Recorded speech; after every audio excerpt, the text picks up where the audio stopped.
It's the 30th of January 2023. A very warm welcome to UBC. Good morning, Uganda Extra with me, Sharon Chomdisha. Thank you so much for being a part of this lovely show. Thank you so much for always waking up, sending us comments, writing to us on our socials, for us to get to know that you actually love the show and that for whatever topic we have, you're able to participate, to take part, and that we're having conversations that are developmental and very beautiful for our country, for Uganda to be the beautiful Uganda it should be. Now, in 1952, Entebbe International Airport was commissioned by the late Queen Elizabeth II. In 1965, Uganda registered its first aircraft following East Africa Airways' decision on its fleet ownership. In 1991, Uganda established the Civil Aviation Authority, and as of we speak today, Uganda has one of the world's youngest airline fleet with an average aircraft age of approximately 1 year. This is some of the progress that we've seen in the aviation industry in Uganda. And today with me in studio is Mr. Nseko Derek, founder and CEO of Airspace Africa, and also an aviation consultant, to discuss the future of aviation in Africa, but also look at a few things back home and what this means for the industry. A very good morning. Good morning to you, Sharon. Thank you so much for coming. It's a pleasure to be here. Yes, Mr. Nseko Derek, founder, CEO of Airspace, aviation consultant. How did we get here? Yeah, I put on many hats, to be honest, and I find it very hard to speak about myself or even answer that question. Yeah, but at my core, I am an aviation professional. I'm a pilot by profession, so that's where really my journey started in this industry. I actually started my journey in Sorority Flying School here in Uganda. I was there for a few months. Are you from here? Yeah, born and raised Uganda. I hail from Jinja, by the way. Yeah, that's my hometown. And yeah, so the journey started here, and then I ended up in South Africa to further that education, became a pilot. Yeah, so my journey has not really been by design, to be honest with you, because I set out to be a commercial pilot, and here I am. And you've addressed me with every title besides a pilot, so you can understand, yeah, how life has pivoted and moved. Yeah, but I'm very much as well now in the media space, where I own a publication. Airspace Africa is the largest publication that is dedicated to the African aviation industry. It's a media platform, and it's about 2 years old now. So my job is really to support the growth and development of African aviation, and I do that in so many ways. Airspace Africa is one of the channels that I support this industry, and it's not just a publication, because that's information. Information is extremely important. We have an information gap in this African aviation industry. Yeah, so media is important, and through that we have an ecosystem, communications, marketing.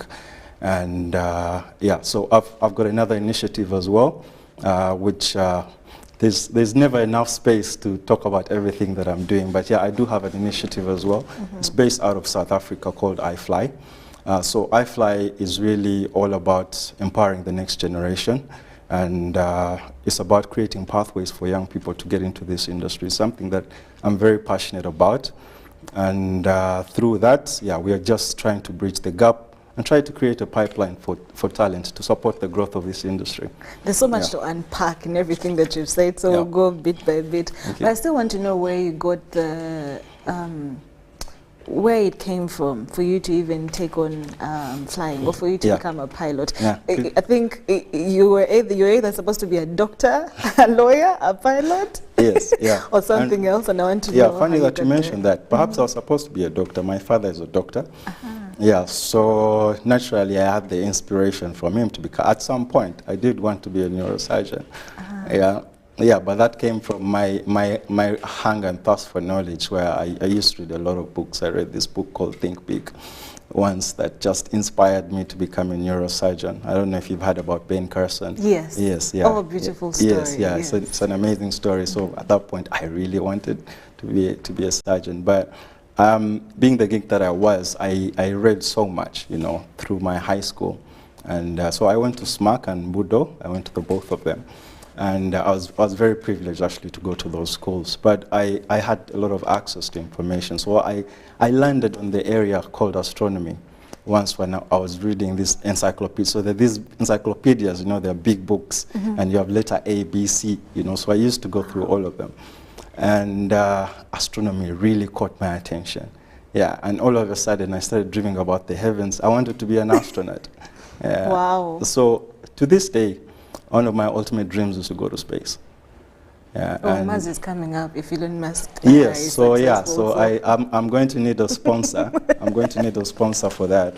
Yes, but that is where it all started, because from then onwards my sights were upwards, and I only wanted to do things to do with so astronomy really led me to aviation as well. So it's just about, and you know, our dreams are, I've heard this quote somewhere, our dreams are a product of our limited knowledge of this world. You know, so you cannot dream about something that you don't know about. So it was about just picking up that information. Growing up, I didn't know anything about aviation, to be honest with you.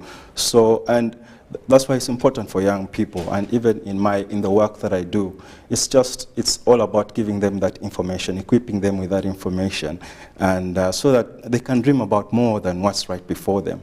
Because young people these days, they dream about being a doctor, dream about being an engineer. It's because that's what they know, you know. So there's no young child out there who is dreaming about being an actuarial scientist or being, you know, because they don't know and they don't understand that. Yeah. Interesting. Yes. So you became a pilot? Yes, I was lucky enough to finish that journey and become a commercial pilot. What's the difference? You talk about commercial pilot, and is there any other kind of pilot? Yes. So on the journey to being a commercial pilot, you have to get a private pilot license. And there's some people, when you speak about flying, people fly for so many reasons, and we often think about it as a profession. But this is a passion industry. To be honest with you, there's people who just want to fly for the love of flying. You know, so flying is a hobby as well.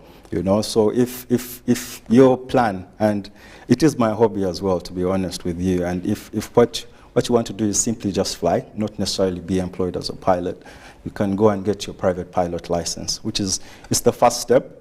That definitely allows you to fly a plane. Yeah, and I promise you can learn how to fly within even 5 months or even 4 months. Wow. Yeah. So yes, private pilot license, and then you get your commercial pilot license. That is the journey. And that was in South Africa? Yes, that was in South Africa. But yeah, that's after I spent a short stint at Sorority Flying School. Yeah. Why did you decide to go to South Africa? Why did I decide to go to South Africa? Interesting question. So I was just a bit frustrated at Sorority. I was in a hurry for me to get my pilot license, and things were not moving as fast as I wanted them to move in Sorority. So just a little bit of efficiency issues, and yeah, that's a discussion for another day. Yeah, to be honest with you, the problems. But Sorority is an amazing institution. I'll tell you that. The platform is there for Sorority Flying School to be a world-class flight training center. You know, but yeah, we just need to tweak it a little bit here and there, yeah, and take away some of the bureaucracies around the school, because the facilities are there. It has an amazing airport, it has a tower, it has boarding facilities, you know, so everything is in place for us to have. And at the core of the industry, you need to have all these things as part of the ecosystem in order to have a thriving aviation industry. So we have the platform for that, for skills development. That should be the platform. Yeah, Sorority first. And there's so many other schools in this country as well where someone can go and study aviation. And by the way, it's not just flying, yeah, because there's so much more to aviation than just the flying. Yeah, so you can be a flight operator, you can be so many things. You can be cabin crew. Yeah, and yeah, I know. And when it comes to cabin crew, I know there's always this perception that it's a profession for women. Yes. Yeah, there's a gender stereotype around cabin crew. But yeah, even if you're a man, you can go and be cabin crew. It's like nursing, you know. People think, yeah, nurses are supposed it's just for the females. Yeah, but there are gender stereotypes even in aviation. The same thing happens with flying. With pilots, you know? as yes, well, with yeah. Yes. So we have a macho stereotype as well with flying. People have always thought it's a man's profession, but it isn't. And today there's a lot of women that are flying. We have women flying in Uganda Airlines. We have about 5, if I'm not mistaken. We have about 5. There's two amazing ladies flying the Airbus A330 as well. You know, so the inspiration is there. As on one of those, and I think the lady is called Isabella Wera or something like yeah, that. so interesting. So we have Vanita Kaiwa and Tina and Drazu. Vanita, Yes, they are flying the Airbus A330. Isabella is there. She's flying the CRJ as well, and a few others. You know, Evelyn Enabu, Nasirumbi Rita. You know, those are flying the CRJ. So the ladies are there. The inspiration is there for women in this country to get into this industry and fly whatever they want to fly. Yeah. You talked about bureaucracy being one of those that hinders, I guess, in the aviation industry, but also in so many other departments or companies or industries or, you know, ministries in Uganda. What exactly about bureaucracy is very disturbing for us to see more progress? Yeah. Of course, bureaucracy, the thing is, what it really affects is efficiency. Yeah, it affects the efficiency in decision making, and decision making is important. Yeah, for example, I'll give you the example of Sorority because you brought me back to that somehow. At Sorority, I mean, if fuel is finished, this is a flying school, fuel will get finished, and you'll spend about 3 months without fuel. And this is, by the way, I might be speaking from back in time because I don't know what the situation is now. Yeah, but we'd spend like 3 months at the school when there's no fuel, so there's no one who can fly because you're there to fly. The flight training involves flying an aircraft, so there has to be fuel. So yeah, the processes around that are not exactly very efficient. So that's what I'm referring to. Yeah. Interesting. I was looking at a few statistics, and I think between 2000 to 2004, there were about 6 aircraft accidents in Uganda, and 2005 to 2009, 8 accidents. You said we actually have potential of being a world-class training flying school in Uganda, Sorority. If we have all these things that are necessary, I believe we haven't had such scenarios, but we did at some point. What do you think then would be the issue? That is a very hypothetical question, to be honest with you. We don't have the issue because we're not dealing with those issues now. You know, how many air accidents have you heard about in the recent past? We don't have that.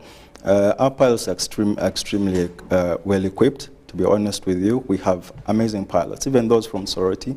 Many of them are flying for the airline. Some of them have gone on to fly world-class airlines across the world. So in terms of capacity, we have world-class, world-standard capacity when it comes to our technical skills in this country. So that's not a problem. And I don't think we have safety issues as well. Yeah.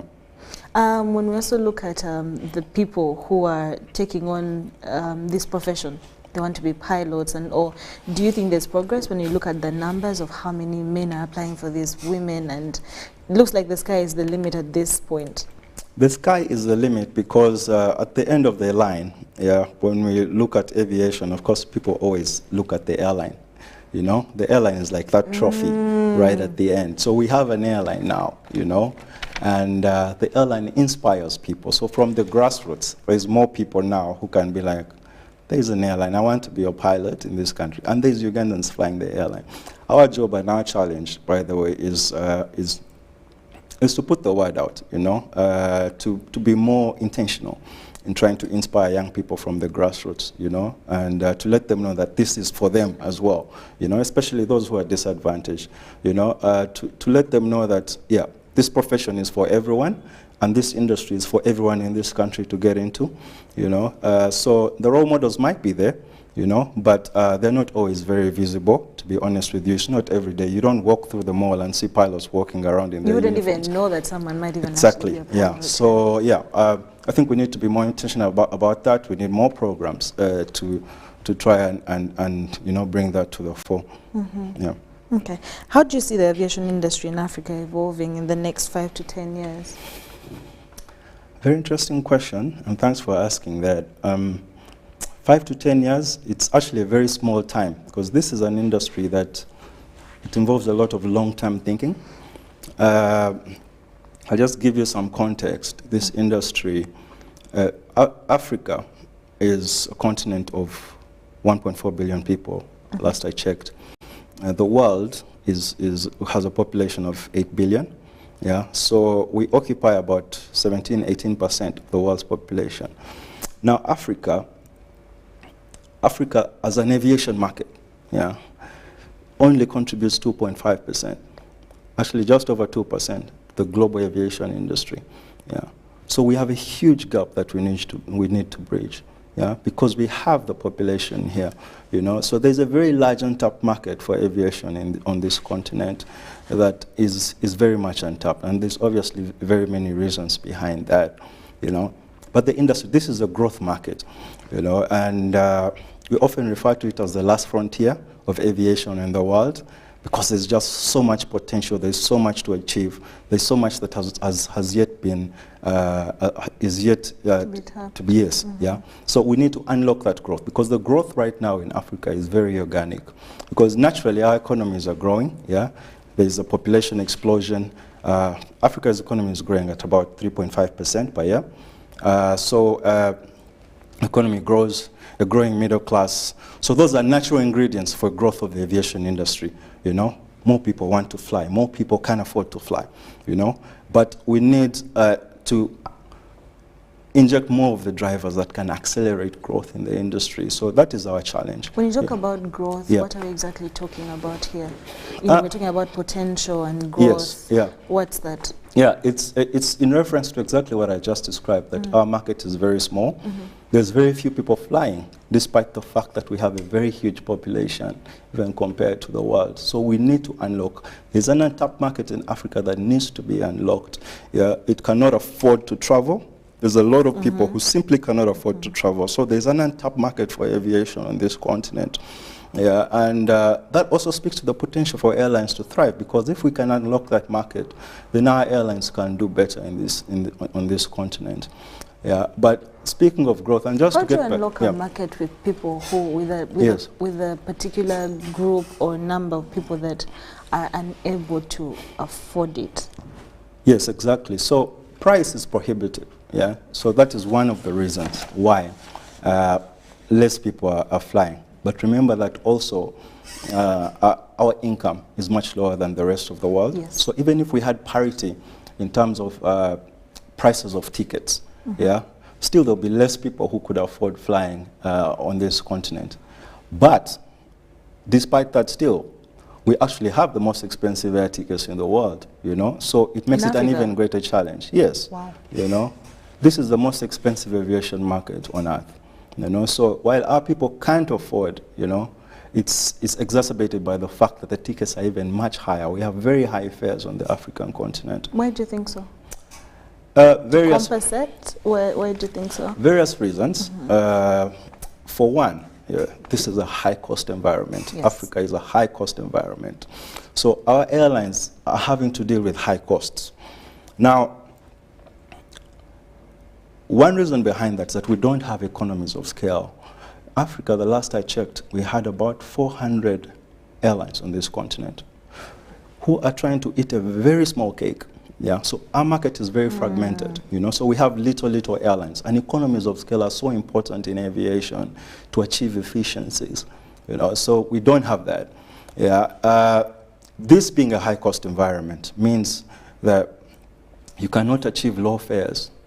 If your business has high costs, you cannot sell your product cheaply. Yes. You know. So yes. So we need to find a way to lower the cost environment that we have. You know. And one of the reasons for that is high taxes. You know. So yes, our airlines are heavily taxed. You know. Aviation is a cash cow for governments in Africa, because governments in Africa do not appreciate the importance of aviation. They don't see its broader benefits. Otherwise, governments are actually extremely important to the aviation industry. Yeah, as part of the ecosystem, they are there to enable this industry because they pass policy. Aviation is driven by policy as well. You know, so as government, the role is actually to simply create an enabling environment for aviation to thrive. Our governments are not doing that. Yeah. They're instead pushing prohibitive policies for the aviation industry. Why do you think high taxes, yeah? Well, that's what I'm saying. It's a lack of appreciation and lack of understanding, yeah? You know? You just go and slap taxes on everything, Without you know, understanding. because you're looking at the short-term benefits that, okay, we're increasing the government's revenue. But you're not looking down the line to see the broader importance that aviation actually down the road can have a benefit on the GDP of the country if you enable it, you know. So that is the bigger picture that we fail to see. Yeah. Okay. Anything else that 5 years, 5 to 10 years? Yes, so the industry is evolving. This is a very dynamic industry. Yeah, and in the last few years, we've seen some trends. One of them is partnerships, you know. So in the next 5, because like what I told you, the industry is so fragmented, we need to come together. We need to create big airlines so that we can achieve those economies of scale. So in Africa, if we had like 4 airlines the size of Ethiopian Airlines, we would have profit making. Africa's aviation industry makes a collective loss. This year, it's estimated to make a collective loss of $200 million US. Yeah, so we need to come together, yeah, and join hands. We've had JVs before. Yeah. What's that? Joint ventures. Okay. Excuse me. Yeah. East African Airways. Uganda was involved in that. Alliance Air. Uganda was involved with that. They've all failed. In fact, the largest multinational airline in history of the world was in Africa. Wow. It was a West Africa. More than 10 airlines. Yeah. A multinational airline called Air Africa. Yeah. Imagine more than 10 African countries coming together to form one major airline. It was a beautiful project, but eventually it succumbed to so many issues.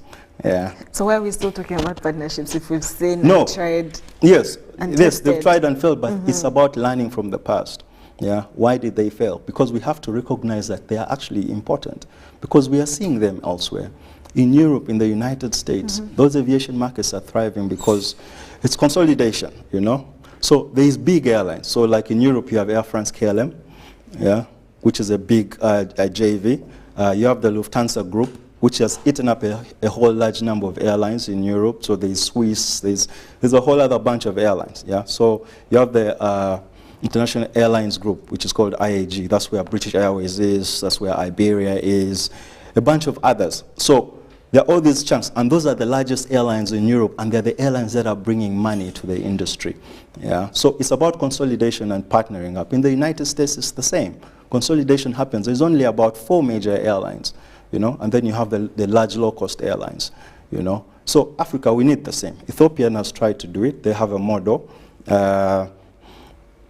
Ethiopian has a stake in Zambian. I think it's a 49%, 45% stake. Malawian, they have a stake. Wow. Yeah, they have a joint venture with Ethiopian Mozambique in Mozambique.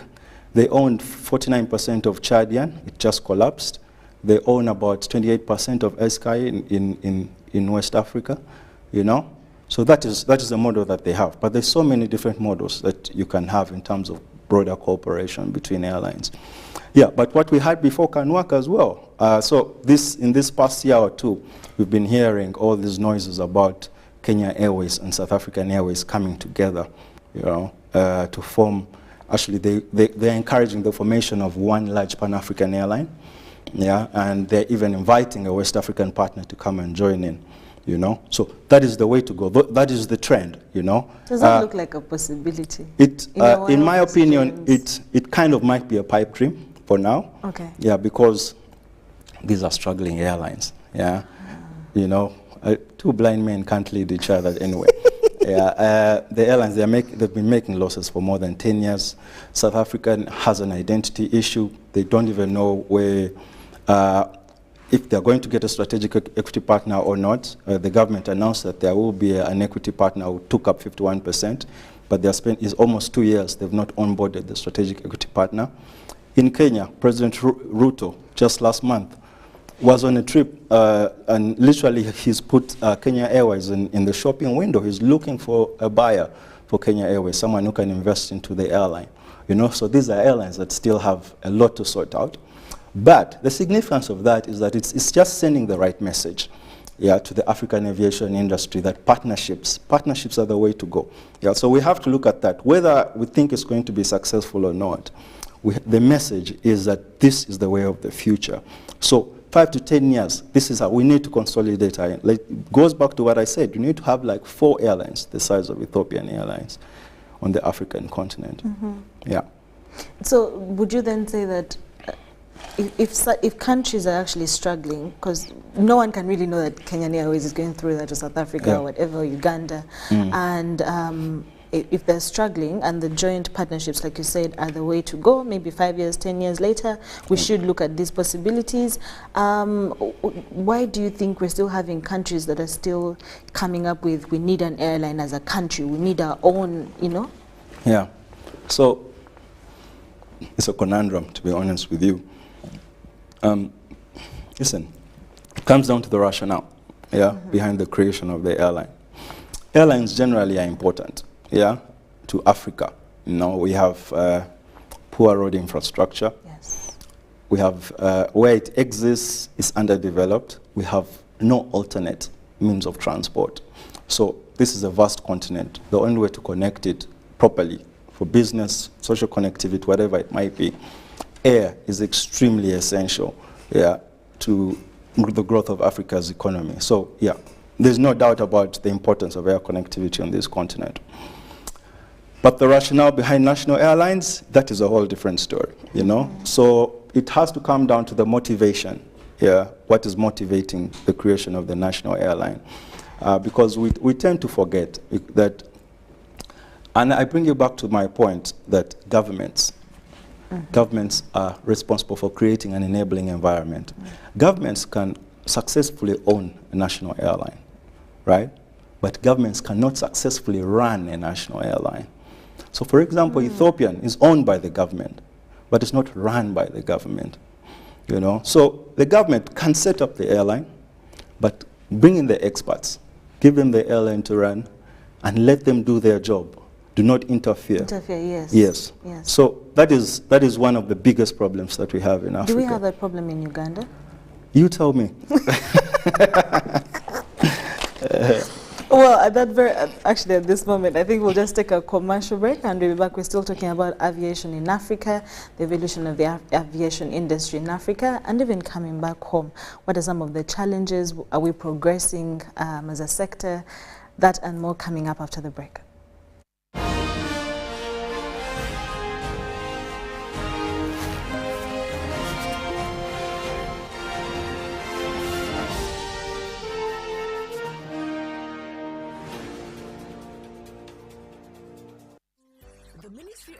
Informs the public that a second round of the house-to-house polio immunization campaign will take place from Friday, the 20th of January to Monday, the 30th of January 2023 in the following 4 districts that were affected by the Ebola outbreak: Kasanda, Mubende, Mukono, and Wakiso. During this house-to-house polio immunization campaign, health workers will come to your homes, workplaces, schools, daycare centers, places of worship, and other community gatherings and immunize all your children below 5 years of age. Please cooperate with the health workers and give them access to your homes to vaccinate all your children aged 5 years and below against polio. It is important to note that this house-to-house polio immunization campaign does not replace routine immunization. The polio vaccine is safe, effective, and free. Parents and guardians, please ensure that all your children below 5 years of age are immunized against polio during the second round of the polio immunization campaign from Friday 20th of January to Monday 30th of January 2023 in the following 4 districts: Kasanda, Muwende, Mukono, and Wakiso. This message is from the Ministry of Health with support from UNICEF, World Health Organization, and partners.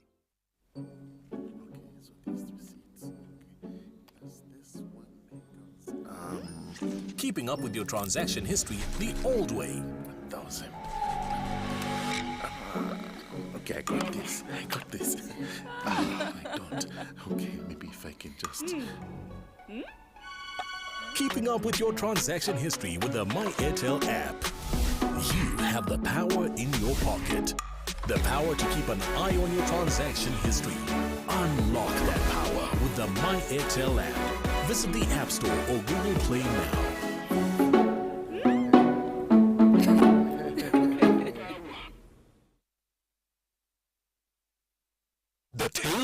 Kasozi, brought to you by Uganda Communications Commission. Hello? This is Kasozi. How can I help you? Hey, Kasozi, my brother. Long time.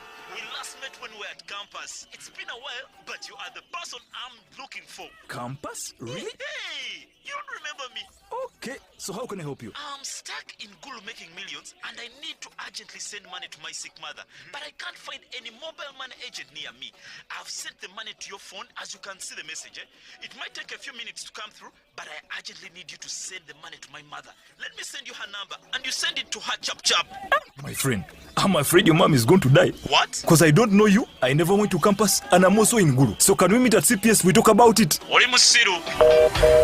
Stay tuned for what Kasozi does next. Tofira, refrain from unnecessary engagement with strangers over the phone. This message is powered by the Uganda Communications Commission. Live from UBC Studios in Kampala. This is Good Morning Uganda Extra.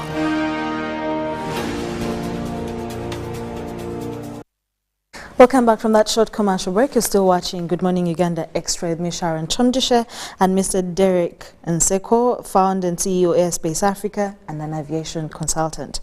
I think we won't start from where we ended, so we'll just move on to when you look at the sector in Uganda, in your view, how is the sector progressing? Interesting question. If there's progress at all. There will always be progress. Okay. We're neither stalling nor moving backwards, so there will always be progress. Like I said, there's always organic growth. Yeah, there's always organic growth. Even when you're not making much of an effort, you will experience growth just by virtue of economic growth. And yeah, you know, population growth. We have a destination. You know, so yes, and we have some form of air connectivity. You know, so it's not doesn't always come down to a national airline to have air connectivity, and we must always have this in mind as well, because connecting Uganda is not about the national airline. Yeah, we have to make an effort to improve the connectivity of this country, well beyond the airline, you know, because ultimately bringing down the cost, and this speaks to the entire Africa, connectivity. Intra-African connectivity is very, very poor, yeah, and that's one of the reasons why our industries are struggling, you know, so we need to do better in terms of, you know, but we need to open ourselves up, you know, and allow even competition, because competition challenges us, you know, so we cannot be very restrictive as well, you know, so yeah, but the industry is still young. Uganda's aviation industry is very young. You know, if you look at it from an infrastructure point of view, you spoke about Entebbe and its creation. Look at Entebbe back then, when was that? 19 what? And look at it now. Tell me how much growth, how many airports have we gained in the last few years? Traffic growth, but the traffic growth has been there. How many airports have we gained? I can't give you an accurate answer, to be honest with you, but there is infrastructure projects, there's airports being built, but how many airports do we have that we can speak of? How many entry points do we have in this country? You know, how many airlines can fly from out of this country to an alternate airport? Do we have that option? You know, do we have secondary airports that can, you know, bring airlines into this country? We don't necessarily have that. You know, so yeah. Our industry is not yet very mature. That's a fact. Speaking about progress, I was just thinking about how we once had Air Uganda, collapsed, and then we now have Uganda Airlines. Do you think we've learned from the you talk about how, you know, the past should sort of teach us, and I think that's a good one, should teach us, you know, to move on and have, you know, maybe a new direction and do things differently. Do we look like we're on that trajectory of actually learning from the past and we are headed to greener pastures, I guess? Yes, so... Or are there things that we can tweak to make sure that we're headed to... I don't know if you're being political here, but you spoke about Uganda Airlines. I don't know if I need to get into why it actually collapsed, because you've brought that up, but I mean, yeah, Air Uganda. There was various failures in the industry at that time. Chief among that was the CAA, which failed an audit in that year. And yeah, that had Civil Aviation Authority? Yes, that had a ripple effect on the industry, and all international AOCs in the country were withdrawn, Air operator certificate. Okay. So all airlines that are flying internationally into or out of the country, had their certificates withdrawn. That means they could not operate. So Air Uganda had to close its doors as a result of that. Yes, so I won't get into much detail with that. But yeah, years later we have Uganda Airlines. Yes. And have we learned from that? This year we will have another audit. ICAO is coming to audit the Civil Aviation Authority again this year, so we'll see what progress we've made.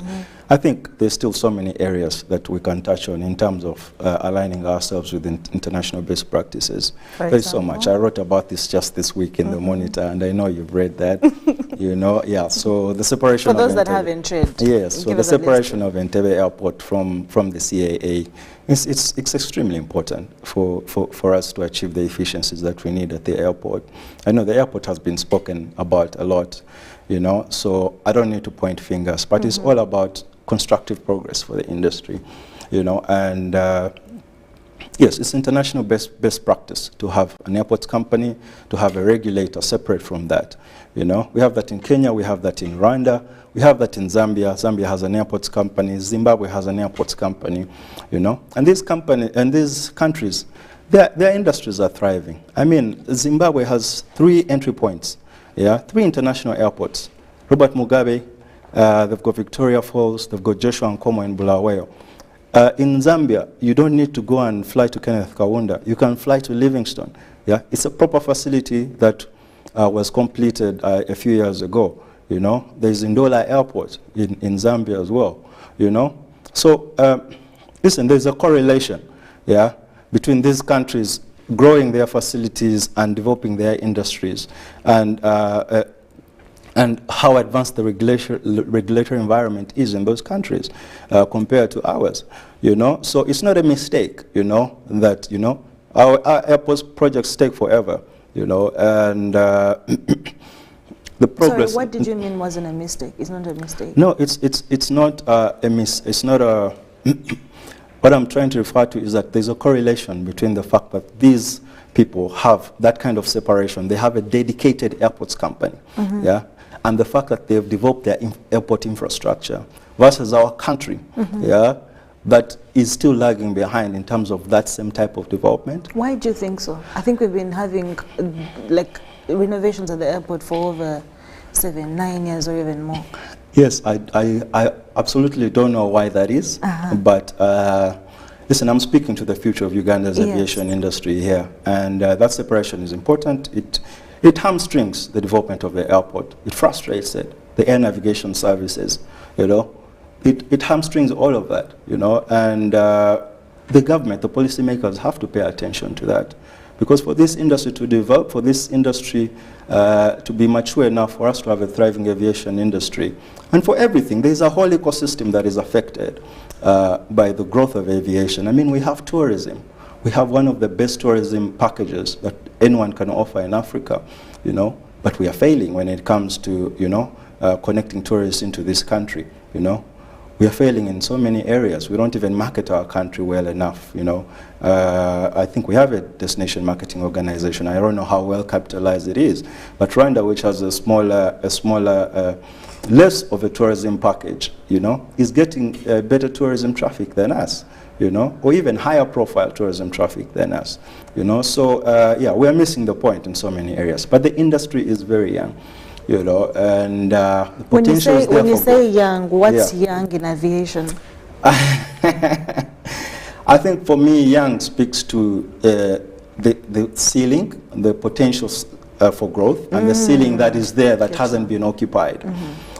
So there is so much more that we can achieve. And this is a country that has, what's the percentage of young people? 70%. Yes, young people. So, I mean, this is the future of the country, We could have one of the largest middle class populations on the continent, And these are people who will be yearning to travel. These are people who are, what's the word, woke? Yeah. Yes. And yes, they understand. Yeah, they understand, they have a thirst for travel, So yes, the potential is there for us. Yeah. I understand your expertise and, you know, very vigilant and, you know, you have a progressive mind again towards aviation. You love this, you're passionate, even when you're speaking. What do you think we're not understanding? Because all the things you're saying can sort of even be picked up by a layman, but somehow these are things that are continuously happening. What do you think, or where do you think is the problem?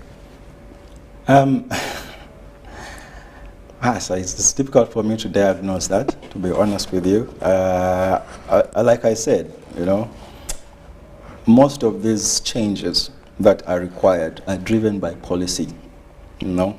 It is policy that creates the foundation for the industry, you know. So ultimately, we have to educate our policymakers. It's important for you to have this platform right now, because it's part of that education. Do you believe we have educated policymakers when it comes to aviation in Uganda to make these decisions and policies that help and enable the aviation sector to grow? Aviation is a very niche space, yeah. So I cannot blame anyone, yeah, who is coming from a different background for not being well educated, yeah, on the industry.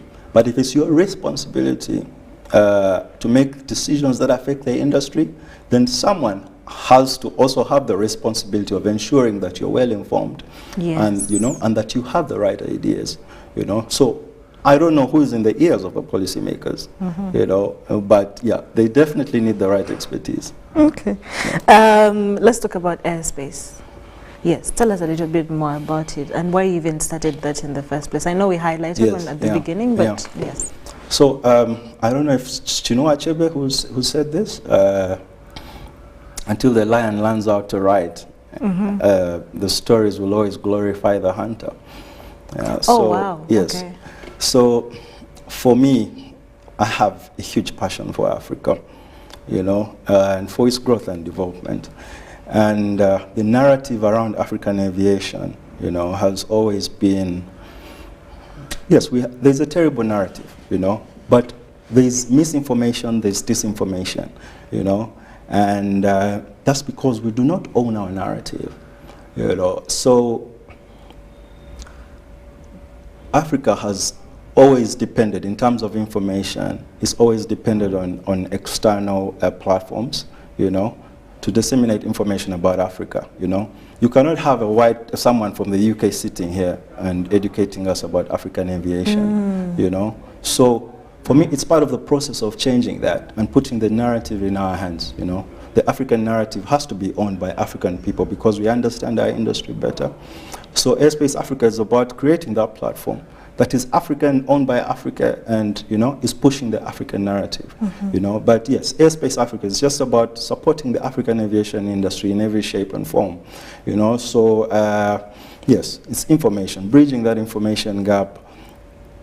It's events. We have a lot of events that we're involved with, you know. Yeah, so everything, communications, marketing, and all of that, you know. But we're trying to build something special for Africa, to be honest, at Airspace Africa. What we're trying to create is a one-stop shop for everything aviation on this continent.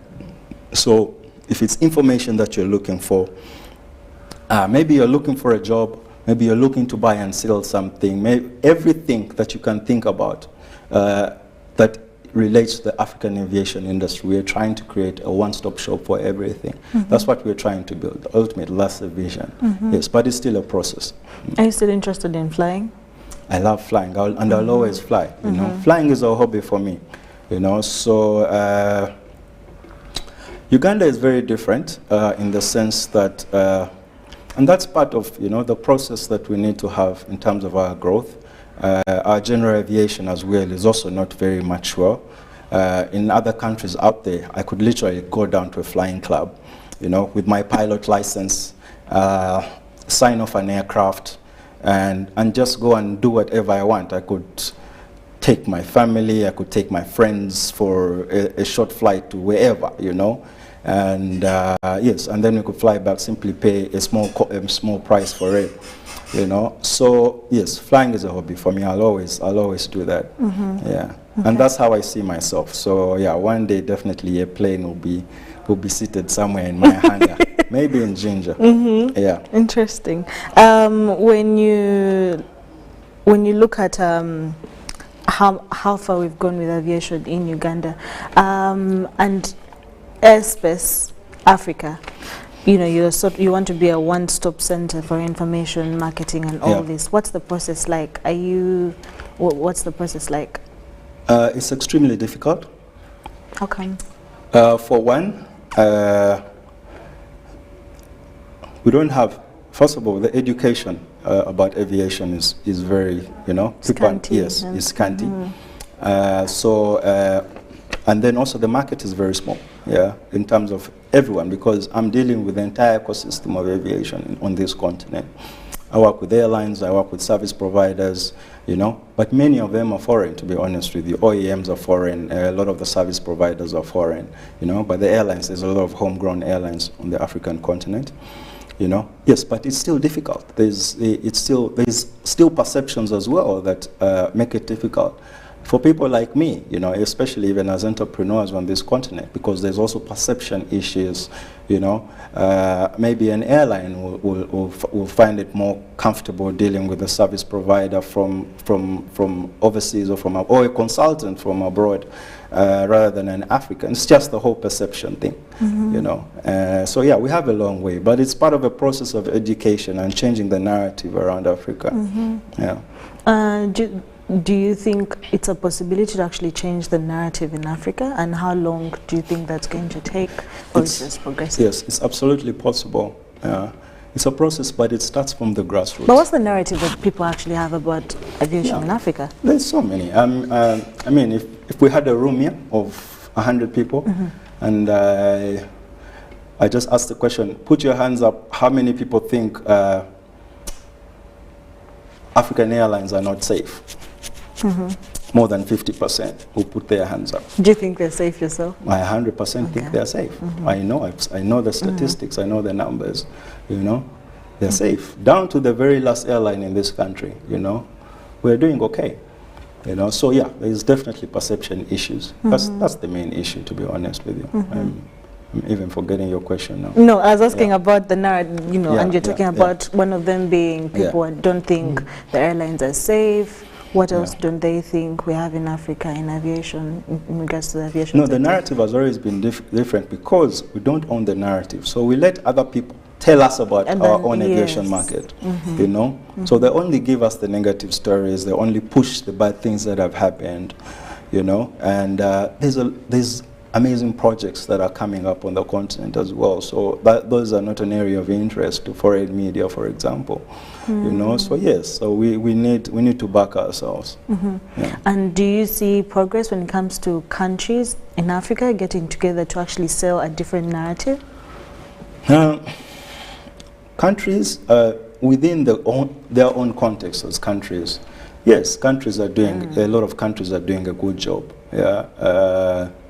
I've been living in a very advanced aviation market in South Africa. There's that place is very advanced infrastructure-wise and so forth. You know, there's low-cost airlines. There's all sorts. Different models of airlines in the country. So there's access to infrastructure. There's there's just so much going on. So the narrative is different, but it's fragmented, because you could go to Nigeria and there's a whole different narrative around the aviation industry in Nigeria. It's different in Kenya, it's different in the south, it's different in Morocco, in that Maghreb region. So yes, it's a fragmented thing, but things will come together ultimately. Yes, and we have a lot of challenges on this African continent. I could spend a whole day listing them. Yes, but I have to mention this because I don't think we've spoken about this. As an African market, we need to open ourselves up, So one of the trends, and you asked me about the next 5 to 10 years, because one of the things that is really building up right now, and this has been going on for a very long time, is the creation of an open market, a single African air transport market. I'm not sure if you've heard of it. It's a flagship initiative of the African Union. Agenda 2063. I don't believe in these wordings of 2063 and all of that, but yes. So it's a flagship project of the AU, alongside projects like the African Continental Free Trade Area, which is also has come online, So we need all these things to come together, The protocol and free movement of people and goods, opening up of borders, because yes, at the end of the day, these aircraft are flying people. So Yes. if you've restricted access for people into countries, then you're defeating yourself, you know. So the key initiative for me in the next few years is that freer movement of people, you know, across visa openness, you know, and the single African air transport market. That will change the game for the aviation market in Africa. The single African air transport market, just to explain that to you, is what it does is, so this is a policy initiative, and what it does, so it's about one of the biggest challenges in Africa as an aviation industry is market access. Yeah. Airlines struggle to access new markets. So as you're growing, you need to keep on accessing new markets. What's new market? Is that new? Like, for example, I've grown, I fly to Nairobi, I fly to Burundi. What is the next destination? I want to fly to Khartoum. I want to fly to the DRC. You do not wake up one day and just fly to another country, you know? So there's a relationship that happens largely on a political level, you know? So we call it's bilateral, yeah, basically, you know. So there has to be a bilateral air service agreement between two countries, yeah, for a designated airline in that country to fly into the other country, you know. So there has to be a bilateral air service. Now these bilaterals, they are often very restrictive as well. So when two countries sign, by the way, sometimes they take forever, yeah, but when two countries sign a bilateral air service agreement, they pack it up as well with restrictions. For example, they'll be like, okay, Uganda Airlines is free to fly to Zambia, but we are limiting you to 2 flights per week. Yeah. For example, Uganda Airlines has permission to fly to China, but they can only fly to, they can't fly to Beijing. Yeah. So that's just part of the agreement. Yeah, like, okay, you can fly into here, But not but yes, the you know, restrictions. yes, so it's a restrictive thing. Yeah, but these can also happen on a multilateral level. So it's not just bilateral. So you can have multiple countries coming together, you know, and having an agreement that says, okay, between all of us, yeah, we can fly to this extent, or you're all free to just fly amongst each other. Now, the single African air transport market is a multilateral project, yeah, for Africa that takes away the restrictions, yeah, you know, it takes away those bilateral, the need for bilateral air service agreements. But what it does is it offers, so every country will have a designated airline. So it offers, so in aviation we have what we call freedoms of the air, yeah. Freedoms of the air, this came up a long time ago, 1944, there was a convention called the Geneva Convention. I won't get into that. But freedoms of the air, for example, the first freedom, yeah, allows an airline to just fly over a country. Yeah. That's a permission, yeah, you know. So you have the first freedom. So that means you can fly, because it's possible for you not to have the first freedom, yeah. Wow. The UAE had, they had a conflict with, was it the UAE and Qatar? And they took away the first freedom. Yeah. Okay.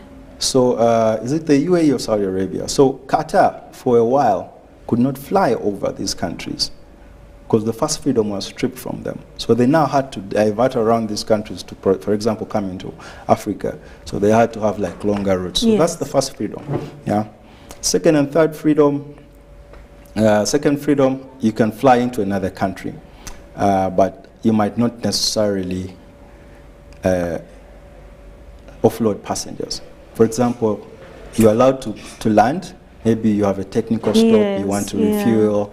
That's the second freedom. So if we granted you second freedom, if you need to just stop for whatever reason, besides the business of getting passengers on and off, yes, then you have a second freedom.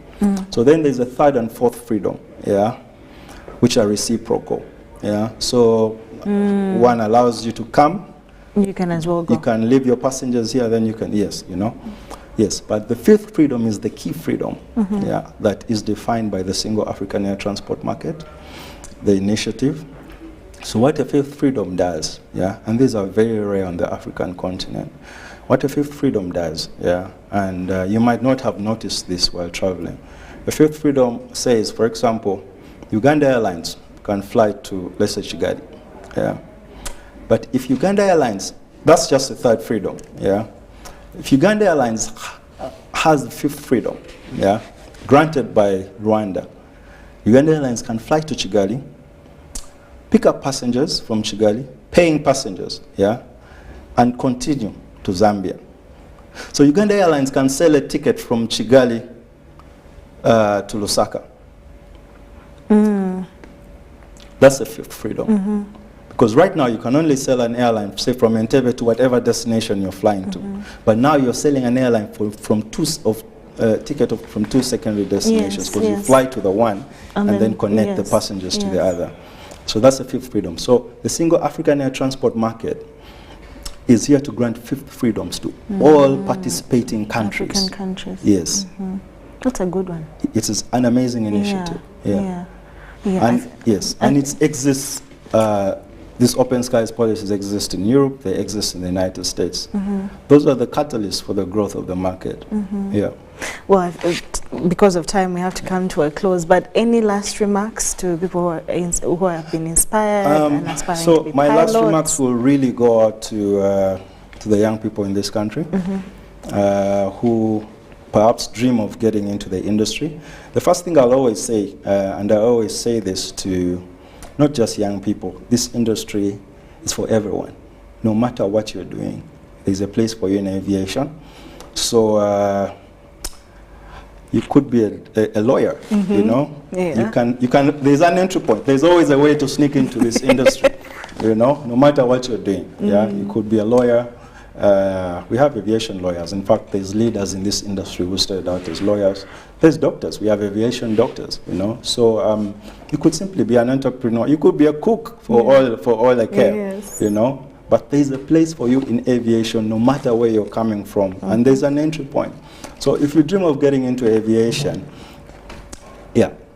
it's just about putting your foot into the industry. So there's no need always to obsess with flying, because aviation has a spectrum of careers as well. So we don't need to always obsess with the cockpit. But of course, it's the dream. Yes. Yeah, it's the dream. But for people, and this is one of the characteristics of this industry, is to be extremely expensive, you know. So you have to find a way to put your foot in first, you know. So put your foot in from whatever direction. But this industry is also very, very dynamic. And now it's ever changing. So there's no shame in going and getting your qualification in whatever you want to do. Because in the industry of today, the industry is changing so much that the core skills are not enough anymore, you know. So educate yourself as much as you can, you know, and then take your opportunity. Keep the dream alive. Never let go. This is actually a dream that will never leave you in life. So just keep the dream alive no matter what you're doing, you know, and obsess with it. There's always an opportunity. Thank you so much, Mr. Derek Nseko. He is the founder and CEO of Airspace Africa, an aviation consultant. We were talking and discussing about aviation in Africa. It looks like the sky is the limit, the greener pastures, there's light at the end of the tunnel. Thank you so much for watching. Good Morning Uganda Extra with me, Sharon Chomdusha. Have a lovely day. Bye-bye.